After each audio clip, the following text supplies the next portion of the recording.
Today we are here at the beautiful Gazelle Valley in Jerusalem, and we are taking a look at the Nikon 200 to 500 millimeter lens.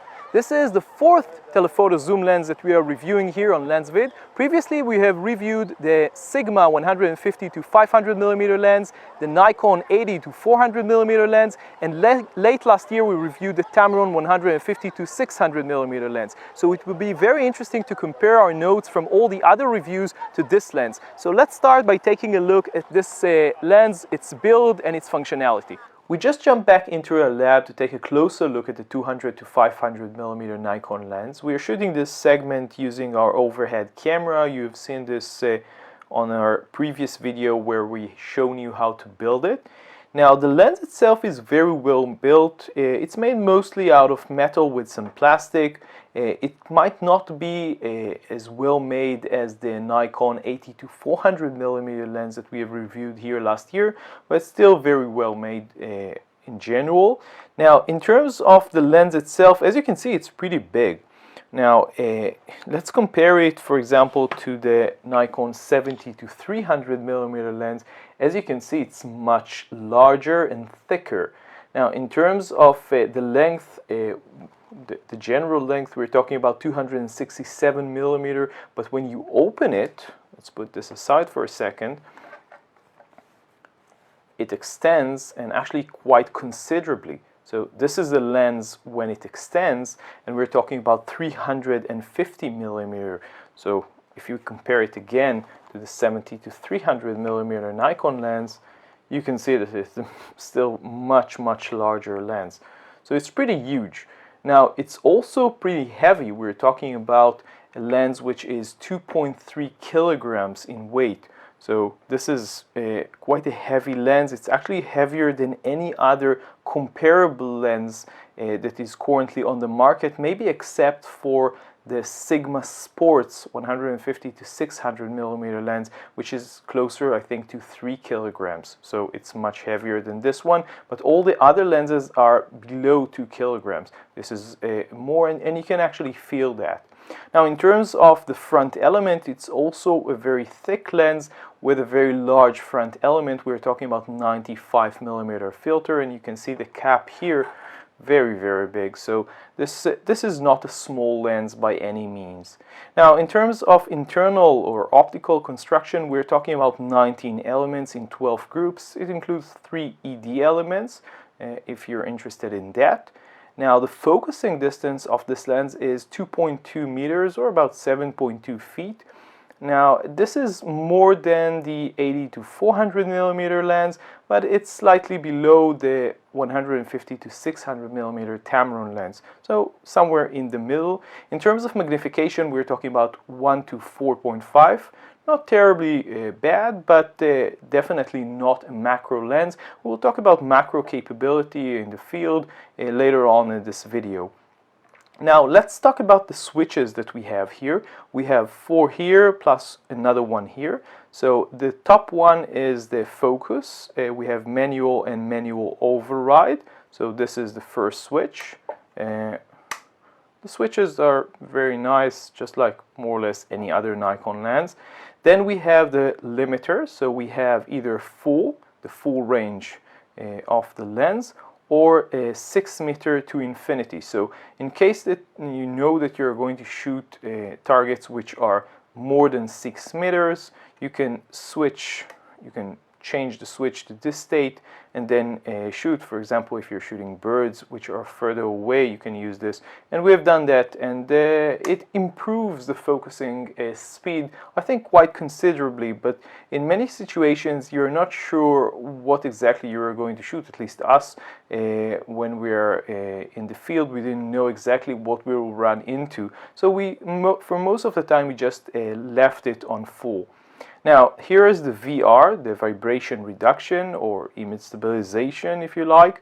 We have on and off, so fairly straightforward. And then we have the normal and sports. Sport, this is again something that you can find on a lot of Nikon lenses. This basically means you can change it from normal to sport if you only need a vibration to compensate for one plane. So for example, if you're shooting from, I think, a moving car, or maybe just maybe a platform that moves somehow, you will use the sport. But for most users, you will just keep this on normal. Here you have the 200mm lock. So for example, if you're going to carry this in your bag and you want to make sure that it won't open in your bag, just lock it like this and then it won't open. Something interesting that we have found is that this lens, at least when it's newer, and at least for us, didn't have any lens creep, which is really interesting because this is a really huge lens and very heavy with a lot of extension when it's open. So it was very interesting to see that it doesn't have any lens creep. Of course, from our experience, lenses over time tend to develop lens creep. So even if you get it and it doesn't have it, maybe in 1, 2, 3 years time, it will get some lens creep. So it's nice to have this lock anyway, either for travel or just making sure that the lens will not open when you're using it. So this is in terms generally of the build. One thing that we didn't mention is this collar. It's very well made out of metal. We use it basically of course, to attach it to a tripod. You can attach it to a monopod as well. The lens is not weather sealed, or weather resistant actually, I should say, unlike I think the 80 to 400mm, and this is probably part of the reason why it's less expensive than a 80 to 400mm. Now another thing is, of course, the rings. Now the zoom ring is very well made actually. It has very good resistance. You can see it in here. Very well made, opens nicely. The focus ring, on the other hand, is fairly loose. You can even hear it, I think. Now, this is not necessarily bad because we've discovered that it's very easy to change it very slightly if you need to manage or to correct the focus. And as we've talked before, you have the manual override, which is nice. So this is not necessarily a bad thing, but you don't have the same resistance that maybe other more expensive lenses give you. And it has maybe slight amount of play here. But again, you know, this is a less expensive lens than the 80 to 400mm, and obviously the more professional telephoto lenses from Nikon. So this is to be expected, but maybe in terms of design, this is the only drawback that we have seen, and of course the weight that we will talk about later on in this video. So from here on, let's jump to talking about the actual performance of the lens. Let's talk performance, and we can start with the autofocus, which is decent, although not at the same level as some of the faster pull lenses from Nikon. As we have mentioned, from our experience, turning on the focus limiter seems to help.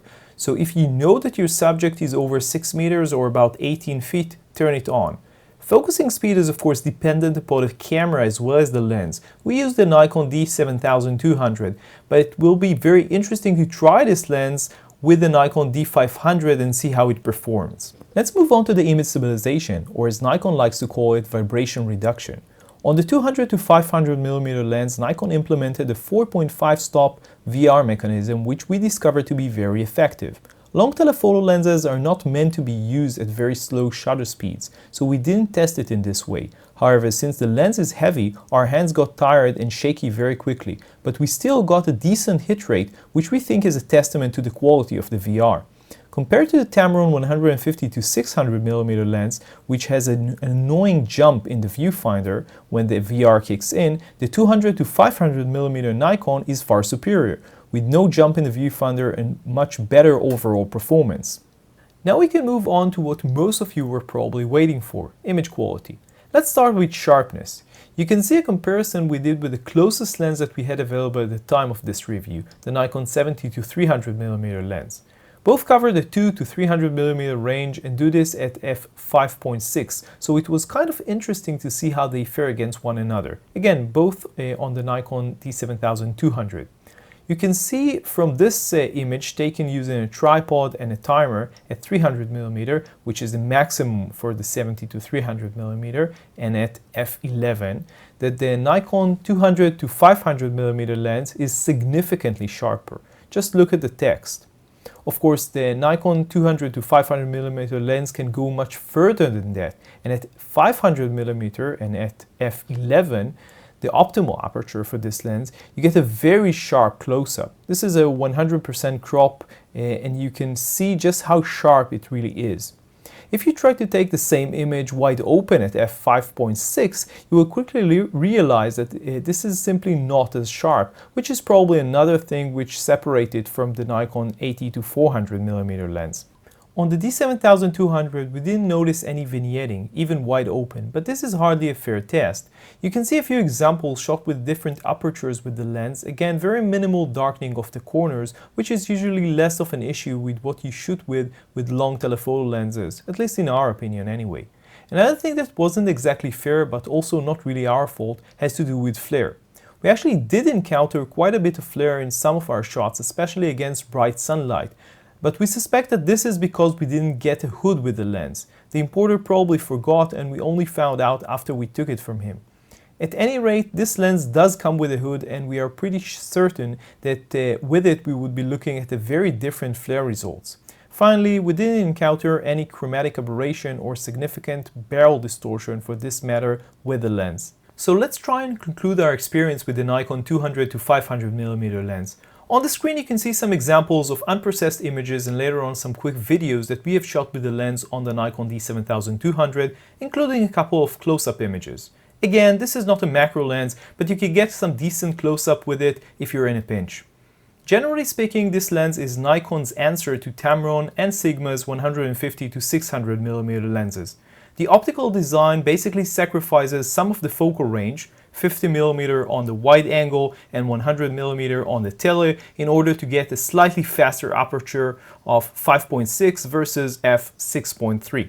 Is it worth it? Well, it really depends on what and where you're shooting. If you find yourself shooting in lighting conditions where every bit of light counts, it can definitely be an advantage. However, from what we have shown you in a previous part of this video, if you're looking for the best image quality out of this lens, and this goes for the Tamron as well, you will need to go down to about f11 anyway, so any advantage in aperture that this lens has is basically irrelevant. Plus you're getting a lens which is pretty significantly heavier than the Tamron and the Sigma Contemporary, which are not exactly light lenses in themselves.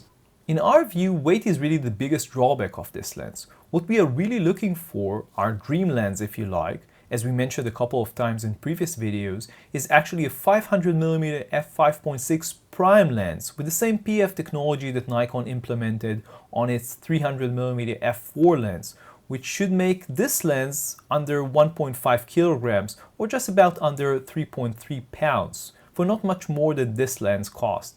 Nikon can do this if it really wanted to, but we suspect that it feels that it can harm the sales of its Pro Series long telephoto prime lenses. Our suggestion, make this a crop lens, which could be an amazing lens for D500 users.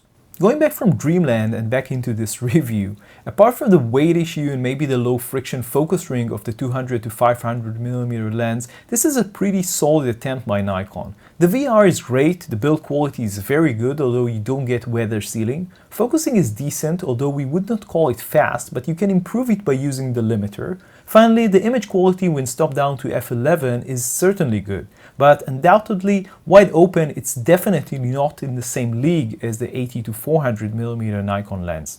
As for the two Sigma lenses, we didn't test them yet, so we can't really comment, but the word online is that just like with the Tamron, we are looking at some very similar results with a bit lower image quality from the contemporary Sigma lens and maybe a little bit better image quality than the Nikon from the sports version. Price-wise, the Nikon 200 to 500mm lens is currently selling for around $1,400, about $350 more than the Tamron, $400 more than the Sigma Contemporary, and the Sigma Sport sells for around $1,800. Finally, the 80 to 400mm Nikon is the most expensive of the group at almost $900 more than the Nikon 200 to 500mm lens. This was our take on the Nikon 200 to 500mm lens. You can of course read the full review on LensVid and look at some test images that we have taken with this lens. As always, don't forget to subscribe to our YouTube channel. See you on the next video.